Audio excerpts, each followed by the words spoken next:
Hello YouTube, Sam here from youtube.com/onlivegamer, and in this tutorial we're going to be taking a look at primitive data types. Now what these are is pretty much the building blocks of all the programs you're going to make. Now I've broken this down into several different categories. Starting at the top we have primitive data types. This is divided into three more subsections. We've got numbers, characters, and logical. Now under the numbers category we have integers. Now this is all numbers that aren't decimals or don't have decimals.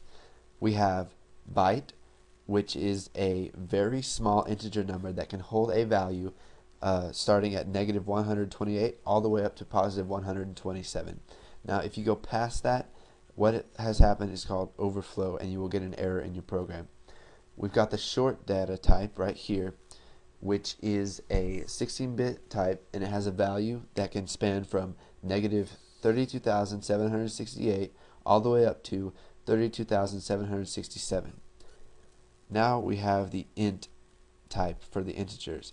Now this is the type that we're going to be using most of the time in our tutorials, because we don't need to use byte or short, pretty much because we don't have to conserve resources. We're not making programs that are so big that we need to use these to conserve the resources, and an int is just big enough for us to use, and we won't ever go outside the realms of that. And an int data type is 32-bit, and it can have a minimum value of negative 2,147,483,684, and the maximum value is 2,147,483,647. And over here we have long. Now what long is it's pretty much self-explanatory. It's a long integer. It's a 64-bit type, and it can have a maximum value of let's see, 9. This is 9. What comes after trillion? Hold on here. Now the maximum value of a long is 9 quintillion, 223 quadrillion, 372 trillion, 36 billion, 854 million, 775,807. And the minimum value of that is pretty much that negative, but instead of ending with 808, in 807, it ends with 808.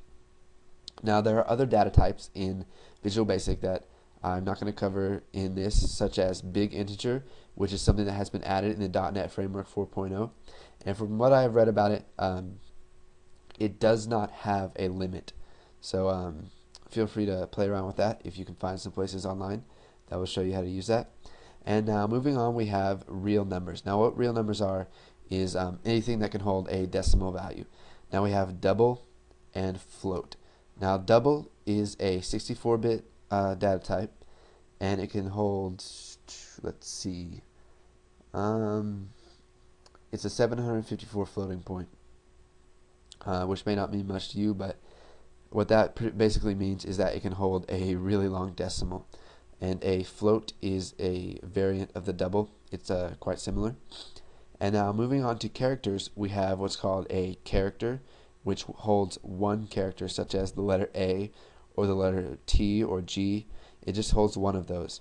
And now one thing I added in the list that isn't technically a primitive data type, but I thought that I should teach you guys this in this tutorial, is a string. Now it's pretty much a bunch of characters put together. You saw this in the Hello World tutorial. It's enclosed in 2 quotes, and it can hold as many characters as you want, and spaces and other stuff. And now last but not least, we have logical. Now under logical we have Boolean, and Boolean is a data type that can hold a value of true or false. Now you'll find this very useful when you start making programs. So take a look at this chart. Make sure you remember all of this. We're going to be working with these data types coming up in the next tutorials.